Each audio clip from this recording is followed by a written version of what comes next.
Hey everyone, today is Sunday, March 15th, and this is episode 5 of the TB Makes a Knitting podcast, and my name is Taylor. My partner and I just got back from taking our dog Jerry on a walk, and I thought I would just sit down and start filming this podcast. I want to show you a few knitting updates. I want to talk about my Stria cardigan, which you would have heard me talk about if you watched my first episode of the podcast, where I talk about all the whips I'm bringing in 2026. I literally just pulled that out today, so we're gonna work on that. And then I also want to give you a quick update on my Dogwood cardigan, which I cast on and talked about in episode 4. And then while I'm filming the first part of the podcast today, I do want to talk about my plans for the end of March, the last 2 weeks of March, and then come back maybe a couple more times, if not then just at the end of March, and wrap up the podcast and see if I accomplished those goals. Also, the end of March is Knit City Toronto weekend, so I'll hopefully have a little bit to share from Knit City, and at that point I also am hoping to talk a little bit about my spring knitting plans, my very loose knitting plans. Sometimes my plans are very like, I want to knit this, and sometimes they're more flexible. We'll see. Maybe I'll have a clear idea of what I want to do when I come back later on in March, or maybe not. Okay, maybe I'll talk about my Dogwood cardigan first, because I just cast this on during the last podcast episode and I don't have too much of an update to share. Hopefully I'll be done the yoke part of the cardigan by the end of March. That's one of my goals. And onto the body. The pattern calls for Durarum Natura Ulisse, which is a sport weight yarn, and I'm using the yarn that the pattern calls for, and this is the colorway for it. I'm knitting the size 5 in the fit 1 option, which is graded on a traditional women's size chart. The pattern also includes a fit 2 for men, traditional men's sizing, so you can pick which fit you would prefer. The Dogwood cardigan is size inclusive. The finished bust circumference ranges from a finished bust circumference of 31 inches to 68.5 inches, and it recommends 2 to 4 inches of positive ease, and that is only the fit 1 option, but the fit 2 should also be size inclusive. This is the Dogwood cardigan by Andrea Gaughan. It's an all over cable pattern, but it's very simple columns of cables and stockinette divided by the purl stitches, and it is a seamless set in sleeve construction, so you can kind of see, well, I have my project on cables, but here we go, you can see that better. While you're knitting the back panel and the front panels, you increase for the arms, and you start off with less stitches, and that'll make it sit a little bit better on your shoulders compared to something like this that's a drop shoulder. I will talk about this sweater in a minute, but I'm really excited about the progress I've made on this. I think last time in my last podcast episode I was working on the back. I've since finished the back, knit the front right panel, and you can see here, it's hard to see because it's a dark color on a dark color, but here's the right front panel. Hi. Come here. We just came back from Jerry's walk, so he's a little playful right now. I think you can hear him running around. So yeah, right front panel, and then I immediately picked up, I stayed up later than I meant to last night because we ended up putting on the Venezuela versus Japan World Baseball Classic game last night, so I wanted to go to bed a little bit earlier, but we ended up putting the end of that game on, and it ended just after midnight. So because I did that, I finished the right front panel and then told myself I needed to pick up for the left front panel because it's always easy to do that right after you finish the other, I find, rather than wait till the next day. I just like to get it going. So there's not much of the left front panel, but it is started. One thing I do find really satisfying about this pattern when you're picking up for the right front panels is that the cable columns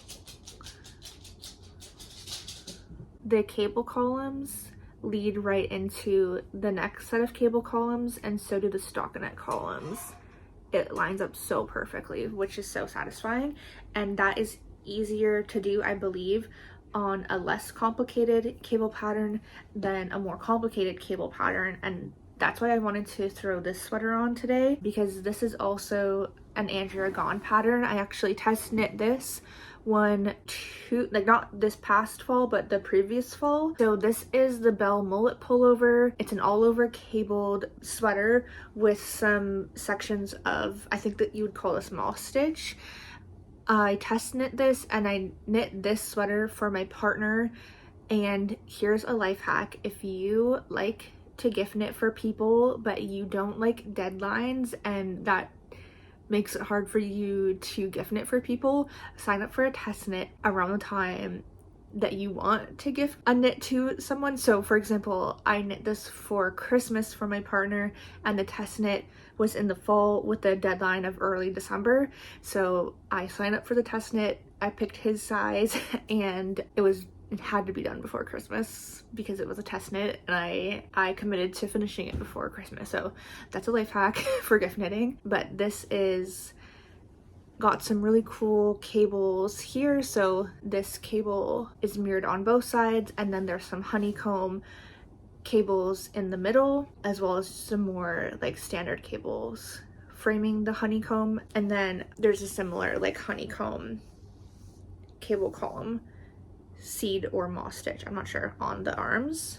And the reason why I mentioned there's a reason why I wanted to throw this sweater on today is because, talking about like cable construction, this is a drop shoulder, so it's knit similarly to this Dogwood cardigan, but it doesn't have the seamless set-in sleeve construction. It's just straight on the sides, and then the shoulder starts right here. But I wanted to show you the back shoulder.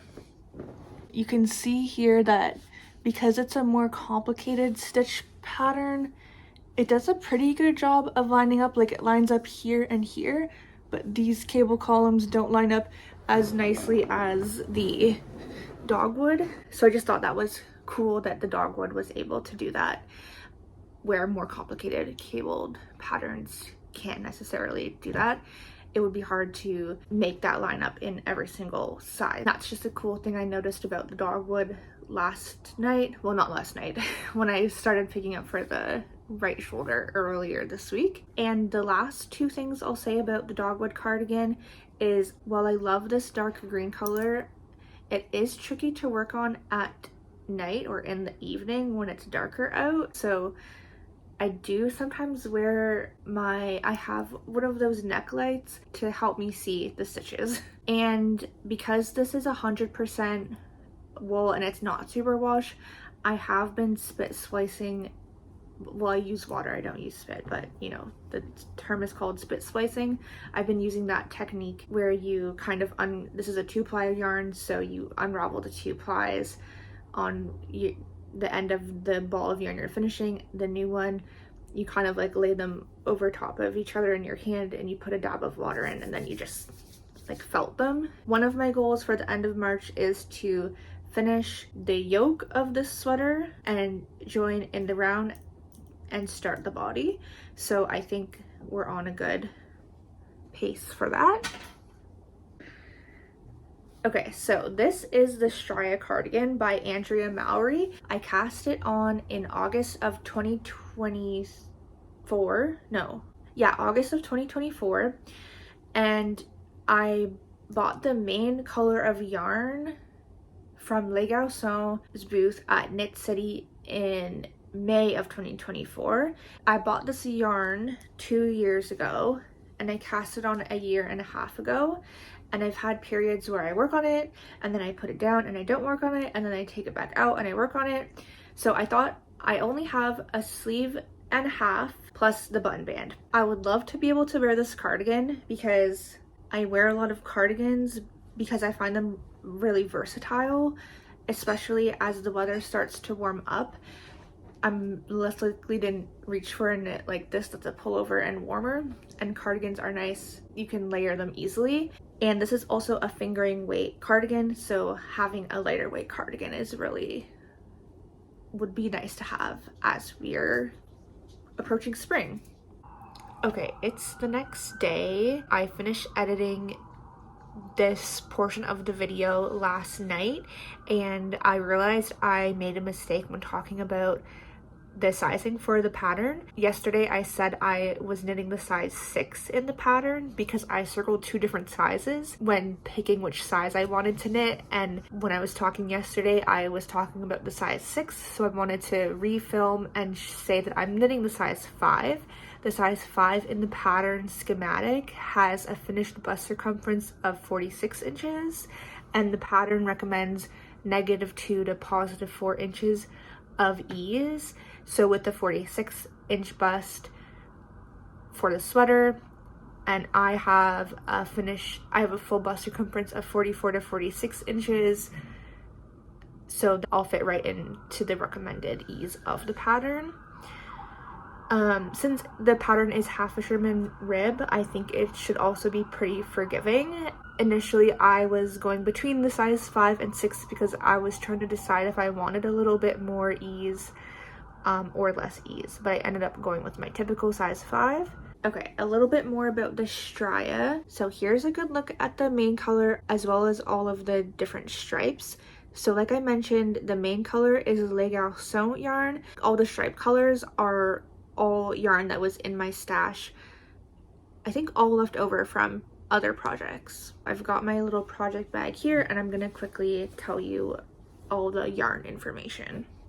So I'll start with the main color, which is the gray. This is Gaughan BFL Sock in the colorway Emma's Stone. Then for the contrast colors, I'll tell you what they are in the order that I knit them into the cardigan, and I did try to take all my colors and put them in order of darkest to lightest, and there are 5 contrast stripes in here. This dark purple is from Full Moon Fibers.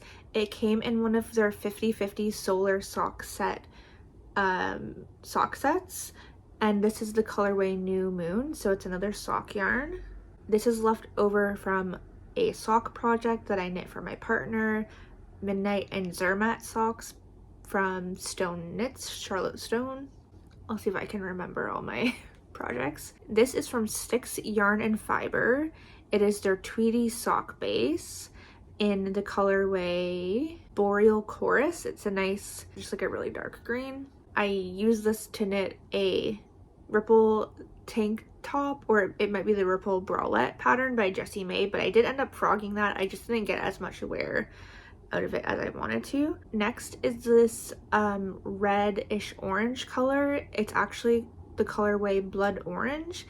It's Cascade Heritage sock, and I use this to knit the, oh, what's it called? I think it's called the Iris Tank by Andrea Gaughan. Now we have an orange yellow, more orange I would say, and this is more of a variegated yarn. This is also Sticks Yarn and Fiber in their merino sock base, and the colorway is And Everything Nice.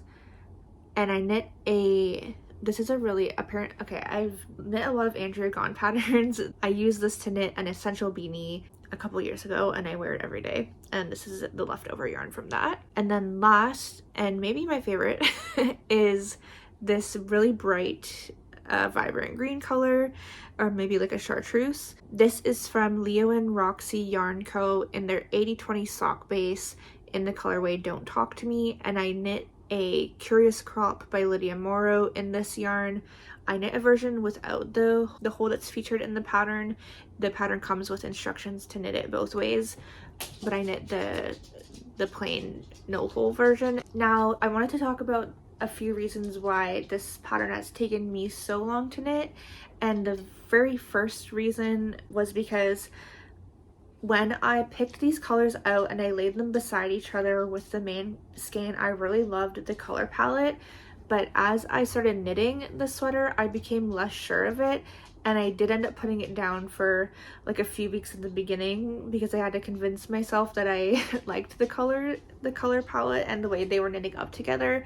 And now that I have more of this sweater, and after I took that break from the sweater, I came to the realization that I do actually really like the way these colors work together. One thing I was unsure about was the fact that the first 3 colors are more of a solid colors and then the second 2 are variegated, but I think that's fine. I still really like the colors and the sweater, and I think it adds some interest. The second reason why I ended up putting it down is because I don't know how well you'll be able to see on the screen. Well, okay, at first when I was working on it, I had hesitations about the color, but I also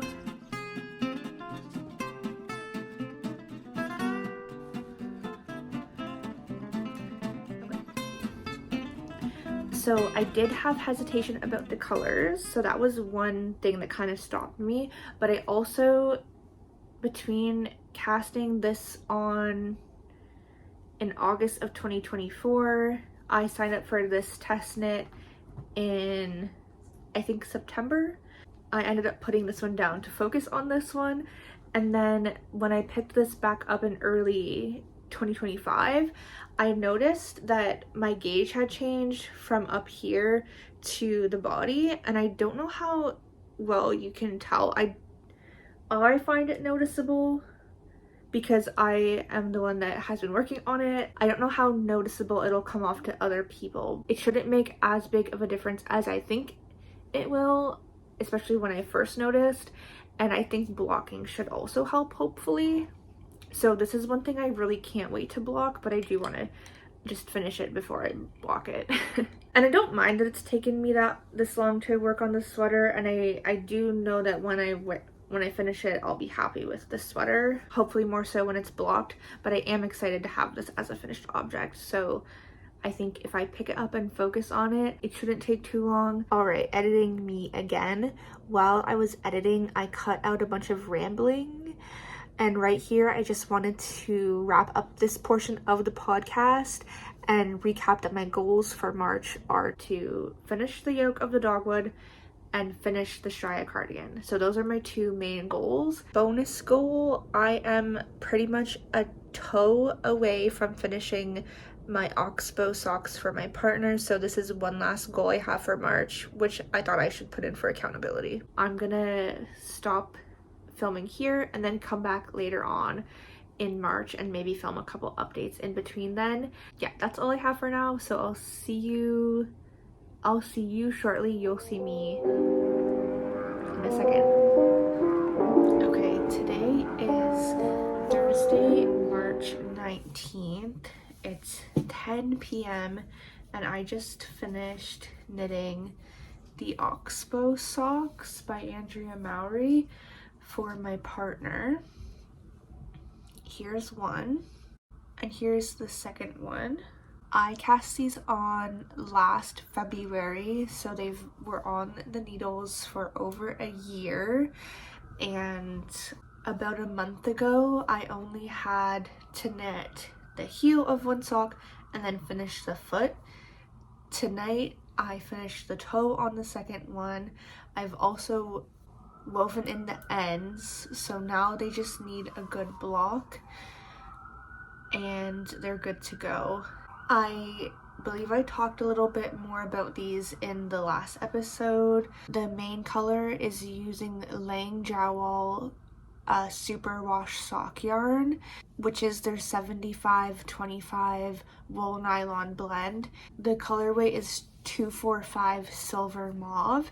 And then in the pattern, I believe the pattern samples are either all one color or it comes with a tiny stripe of contrast color at the top, and then you go into the main color, but I decided to do a little bit of a stripe up at the top, and this contrast color is from Scranton Stitcher.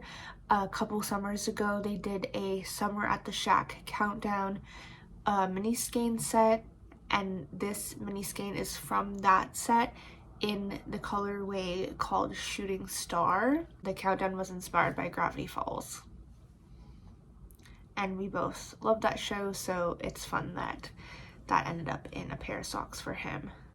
I think the way the stitch pattern is carried into the heel rather than a more traditional like slip stitch heel that you would see for a heel flap and gusset, it looks really good, and I think they're gonna be so comfortable.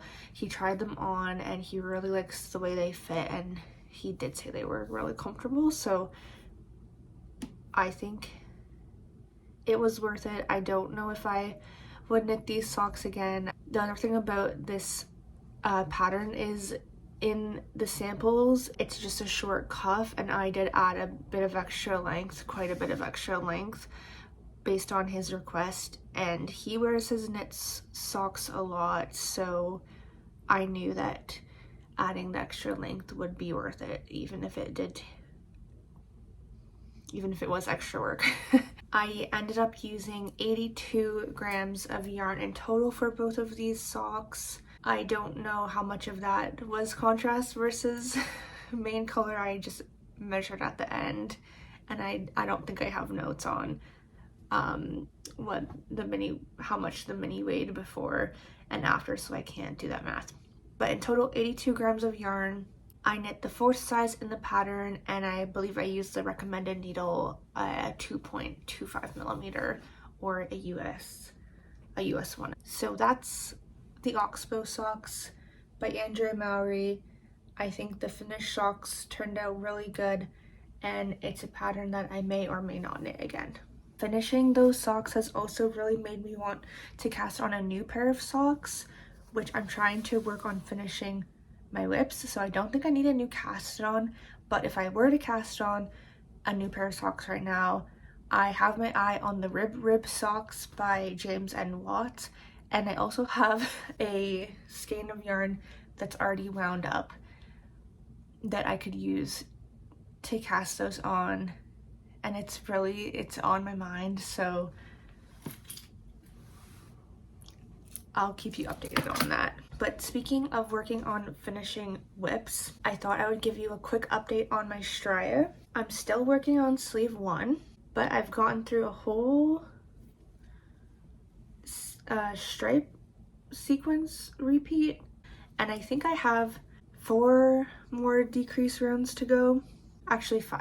I'm 5 decrease rounds away, and then a cuff before I can start sleeve 2. I've primarily been knitting on the sleeve while we've been watching the World Baseball Classics. It was super fun to watch Venezuela win the other night, and then I've also been watching the Knit Nat Chit Chat podcast with Jessie May and Park, who are both knitting pattern designers. I was behind on an episode, and they recently filmed another live stream. They did their podcast live, so I watched both of those as well as one of their sit sat episodes, but I really love their podcast episodes, so I've been watching those, and a couple M to the Third / maybe Sibling Energy, I can't remember. I think I've been watching both of those. So that's what I've been watching while working on this sweater, and a little bit of an update about it as well. Even if I don't get it finished before Knit City, I think I can still get it finished by the end of March, but I will definitely keep you updated. One final thing before I go, I just thought I'd mention what I'm wearing. This is the Bulky Basic drop sleeve sweater. Yeah, the pattern has many words, but they're very descriptive. And it's a pattern by James N. Watt. It uses bulky weight yarn. I ended up using Broca Wizard, which is more of a lighter bulky yarn. It's blown chainette yarn, and it's self-striping. I've been wearing it a lot this week. I wore it 2 days in a row, and the colorway that I knit it out of is 2945 Unakite. I don't know if I'm saying that right, but that's the colorway.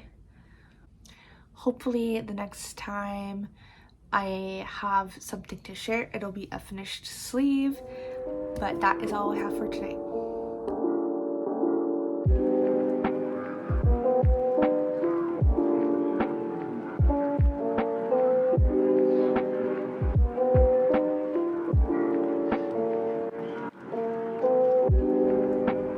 Okay, hi everyone. Today is Monday, March 23rd, and it's been a few days since I've included a little bit of an update, so I thought I would sit down and share one now. I also got a new plant for this corner over here. It's looking a little more lively now.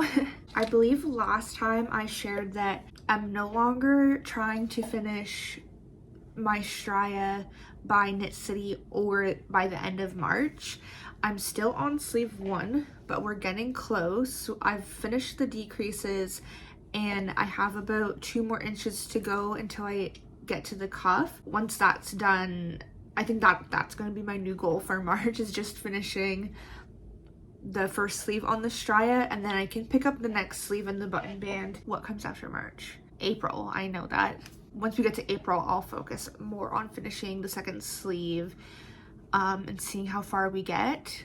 After I cast off the Oxbow Socks on the last day of winter, the next day, or first day of spring, I decided I needed a new cast on for a new season, and in the spirit of spring cleaning, I took a skein of stash yarn that was already wound and ready to go, and I cast on the Ribrib Socks by James and Watts.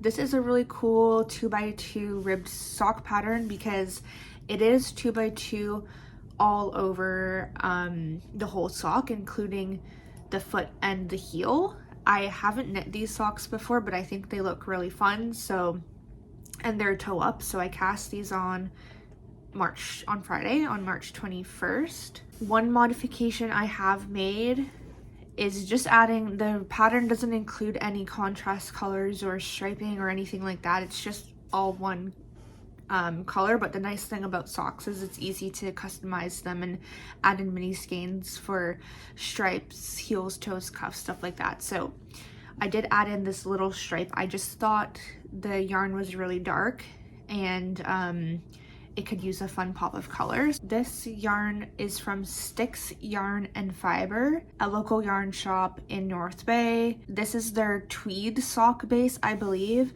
And what's fun about this yarn is it's actually hand dyed by my uncle. He dyed it with the owner. There's some nice browns and oranges, as well as some darker tones as well. And then of course it's the tweed sock base. And I even think some of these darker colors have hints of blue, but I'm not sure. That's just what I'm picking up. And then lots of tweedy bits. That's the main color. For the contrast color, I'm using a mini. A couple summers ago, I got a mini skein set from the Scranton Stitcher. They had a Summer at the Shack countdown calendar. This is actually from the same mini set that I talked about earlier in the episode when I was talking about my Oxbow socks. So this is a mini leftover from that set. I think this colorway is actually called See You Next Summer. I want to say it was maybe one of the last skeins except for the full skein. It's just a white base with some flecks of, a bunch of different flecks of colors. You can see a couple of those flecks in this stripe, and then I think I'm gonna add in 2 more stripes up at the leg, so hopefully we'll see some more fun colors. Now I realized as I was working on my Stria, my attention had kind of been pulled away from my Dogwood, which was a recent cast on that I was really excited about. At the beginning of this episode, I had mentioned that I finished the back and the front pieces of the yoke, and I had only just picked up the left front shoulder and front panel, so this is just from yesterday evening. I'm back, so I had to pause for a second, but I think I was just saying that for the Dogwood, I'm still planning to finish the left front panel and join in, not the round, I'm working flat, join for the body by the end of the month. So that's where I'm at with my current knitting projects. I think I'll have one last update in this video. So that's all for today. I'll be back in about a week.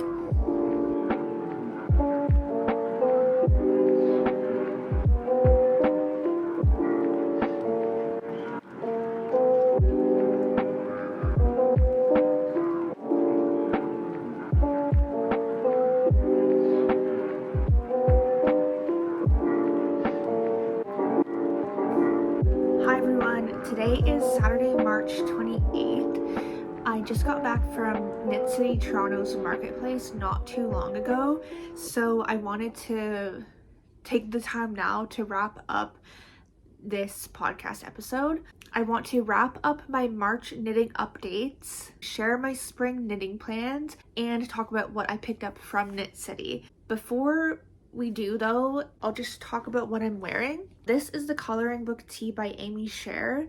It's a fingering weight pattern that comes with instructions for short sleeves or long sleeves, and it's a compound raglan. I'm using the Fleece and Flax yarn from Sonder Yarn Co., which is a BFL linen blend, I believe, in the colorway Staycation, and I actually bought this yarn when I went to Knit City Montreal last year, so I thought that was kind of thematically appropriate to wear today. Alright, so March knitting updates.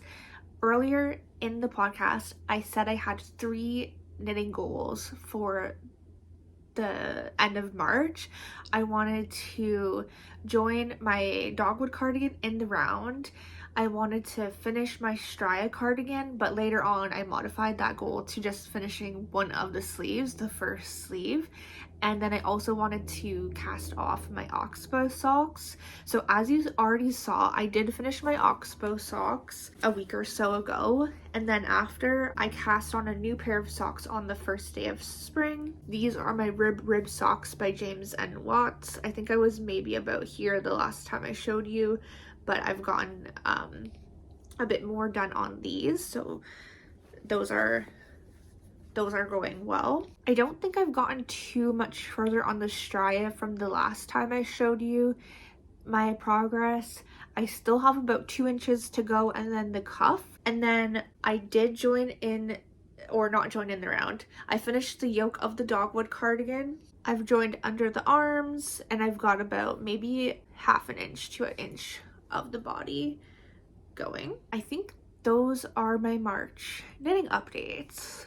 I haven't cast on anything else, and I haven't worked on any other projects. Earlier this week, I was thinking about my spring knitting plans, and I wrote them down in my knitting notebook. The first video I actually filmed and posted on this channel was all the whips that I was bringing into 2026, and in that video I shared that I think I had about 10 whips that I was bringing from previous years into 2026, and that is, I feel like, a lot of whips for myself. I don't like to have too many languishing whips. I have finished 2 of those, but I have cast some other things on as well.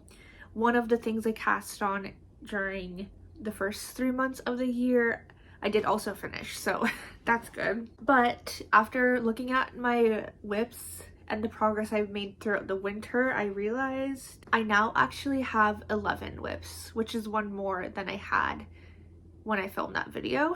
Anyway, let's talk about my spring knitting plans. So my goals for spring are, hopefully I'll be able to finish the Stria. At this point, we've basically only got a sleeve and the button band left. My newest cast on is, well, sweater cast on is the Dogwood, so I think that is probably realistically gonna get finished in in spring. So we'll keep working on that. It would be nice to finish a few other smaller projects, like my jaunty shawl, my Ribrib socks that I cast on this month, and then I also have a sock tube that I talked about in a previous episode that I now just need to do the heels, toes, and cuffs on. Those are the whips I would love to finish in spring. We'll see how far I actually get, no pressure. And then I have a few projects that I do want to think about casting on, I want to knit the Tessellated Cardigan by Andrea Mowry, and I do already have some spin cycle picked out for that. Later this spring, one of my friends is coming to visit, and we're gonna go up to the knitting loft and have a little yarn shopping hangout day. So my goal for that trip is to buy the main color and the fluff for the tessellated. I'm over halfway through my sweater spin, so I would love to make some more progress on that. But my big goal for spring is to just end up with 3 less whips than I currently have. So even if I don't finish those projects that I talk about, and even if I cast on other things, I really want to have 3 less overall whips, which would bring me to a total of 8 whips. Alright, the final thing that I want to talk about is Knit City. I took the subway and the GO train from Union to Exhibition to get to Knit City. Last time they were in Toronto, they were right near Union, I think at the Harbourfront Centre, or at least near there. And that was really conveniently located, but I think the space they got this year at the Enercare Center was a lot more spacious and open. It was a little bit further away for me to get to, but still very close since I'm in Toronto. There were a lot of booths. I don't know how many booths were there, but I did my best to like make my way around and pop into the booths that caught my interest or that I was keeping an eye out for, and then I kind of went back a little bit and stopped at some extra booths along the way out. I got there just after 10 and there was a pretty long lineup. I was thinking the line might not be so bad since they opened at 9. I think they opened at 9, and I spent maybe around 15 minutes in line, which wasn't too bad. It seemed like they had a good system for getting people into the marketplace. And then I think I spent just over an hour in the actual marketplace. I didn't really go in to the marketplace with a list or specific things that I wanted to buy. I did have some booths that I wanted to check out based off people who I follow on Instagram and people who I've been seeing post about Knit City and getting ready for Knit City, but I don't have any specific projects that I'm looking to cast on. I have my Dogwood cardigan, and like I mentioned, I do want to knit the Tessellated cardigan, but I have a separate shopping trip planned for that. So, and I also wanted to keep in mind that I do have a good amount of single skeins of sock yarn, so I didn't really want to focus on that. I just wanted to look at other things. I thought I might end up picking up some more notions or bags and just see what caught my eye. Didn't really go that route, but maybe I'll stop talking about my plans and expectations since I didn't actually have that many going into the marketplace. Now, when I got into the marketplace, it became pretty obvious where my attention was drawn, and I think one of the first booths I ended up in was a booth with a lot of fiber, and they also had some hand spun yarn in their booth. So the first booth I ended up purchasing from was October Knits. They are a proudly trans and queer owned business located in Perth, Ontario. They sell hand dyed yarn and fiber. I picked up 2 braids. I think this was one of the first braids I was drawn to, and I also really liked this colorway. I feel like the camera is picking up the colors pretty well. These are both 100 grams of Corriedale comb top. This one is called Swamp Witch. It's pretty much got some purples, greens, and blues and pinks, but it's very like purple heavy. I think the dyer said there's only 1 or 2 dyes in here, but the way they interact create like a lot of different colors, so that was cool. And this is Hen and Chick. I believe this one is dyed on a gray base. I'm not sure how to describe the color, but you can see it. It's very like green, blue, like turquoise, and then there's some like pink or purple in here. I think these would both look great on their own, but they could also look really nice together. I think I'll go in the order of purchase. This next purchase is something I knew that I wanted to check out. I think that this dyer posted like over a month ago that they were going to be releasing this collection at Knit City. So the next booth I purchased from is the Frosted Stitch, who hand dyes yarn out of Sudbury, Ontario. They brought their Jays inspired collection with them. If I remember correctly, they ended up bringing 6 tonals in this collection and 2 variegateds, and they also worked with Carla Courtney, who is the Blue Jays sweater lady. You might have seen her working on a Blue Jays sweater throughout the World Series last October. So one of the samples of her sweater that she's now released a pattern for, I think there's a DK weight and a fingering weight pattern. One of them is released and one of them is in testing. She was at the booth. I saw her sweater in person. I saw a couple people wearing the Blue Jays sweater, and then another booth, I believe it was the Little Red Mitten, who is a yarn store located in London, Ontario. They also had a sample of the Blue Jays sweater, although I think their sample was knit. It might have been knit out of Briggs & Little, who also has some Blue Jays inspired yarn right now. I ended up picking one of the variegateds. They had 2 variegateds. This one's got a lot of just different shades of blue. This skein overall reminds me of their City Connect jerseys. I was debating which colorway I wanted to pick up, but I did pick up one skein of sock yarn. This colorway is called Get Up Ball, a classic reference to Buck Martinez, who's an iconic like Blue Jays announcer who retired between the end of last season and this season. So yeah, I saw this swatch of this yarn knit up, and because the colorway was referencing Buck, I had to go with this colorway. I won't talk too much more about the Blue Jays, but it is also the Blue Jays home opener this weekend, as well as just the MLB opener weekend. The final game of the opening series is tomorrow, and my partner and I are going to that game. So it's a fun coincidence that the Blue Jays home opener and Knit City, Toronto are the same weekend. With the Blue Jays collection, there was also some stitch markers from Muster Patterns out of Hamilton, Ontario. So I picked these up. There's a helmet, a glove, a ball, a bat, and home plate. And then these were given as a freebie with the purchase. It's hard to see because of the packaging, but they're just the Blue Jays logo. They're stitch stoppers with the Blue Jays logo. The next thing I picked up is not yarn or fiber, but it is something that I saw posted about on Instagram ahead of time. So I had this purchase in mind already, but I picked up this yarn and coffee baseball cap from Pine and Pearl. They hand dye yarn as well as sell knitting accessories, and they had a few different hat options as well as different colors you could pick out, but I went with this option in like this orangey color. I have 2 more purchases to talk about. I ended up picking up some more fiber, this time from Fireweed Fiber Co., who hand dyes yarn and fiber out of Winnipeg, Manitoba. This is the first braid that caught my eye. It's a very vibrant greens and blues, and this is the color Seafoam. Along the same lines, this is the colorway Lichen. Lichen is another nature-inspired colorway. It also has a lot of greens and blues, but it's a much darker colorway. I thought these 2 could spin up well on their own or together. I was happy with those 2 colorways, but I picked this one up as well, and I was influenced by the colorway name.